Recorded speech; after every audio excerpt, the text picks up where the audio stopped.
প্রথম বিশ্বযুদ্ধ 1914 সালের 2 জুলাই শুরু হয়ে 1918 সালের 1 নভেম্বর শেষ হয়।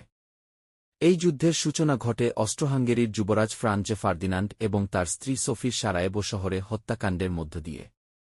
ঘটনাটি দ্রুত আন্তর্জাতিক সংকটে পরিণত হয় এবং ইউরোপীয় ক্ষমতাগুলোর মাঝে পুরনো রাজনৈতিক জোট ও বৈরিতিগুলোর কারণে যুদ্ধ ছড়িয়ে পড়ে। প্রধান দুটি পক্ষ ছিল মিত্রশক্তি যেমন ব্রিটেন, ফ্রান্স, রাশিয়া, পরে যুক্তরাষ্ট্র, এবং কেন্দ্রীয় শক্তি যেমন জার্মানি, অস্ট্রিয়া-হাঙ্গেরি ও অটোমান সাম্রাজ্য। যুদ্ধটি মূলত ইউরোপে সংঘটিত হলেও এর প্রভাব সারা বিশ্বে ছড়িয়ে পড়ে। কোটি কোটি সৈনিক অংশগ্রহণ করে এবং প্রায় 1 কোটির বেশি মানুষ নিহত হয়। যুদ্ধের সময় ব্যবহৃত নতুন প্রযুক্তি ও অস্ত্র যেমন ট্যাঙ্ক, সাবমেরিন, মেশিনগান এবং বিষাক্ত গ্যাস যুদ্ধকে আরও নির্মম ও বিধ্বংসী করে তোলে।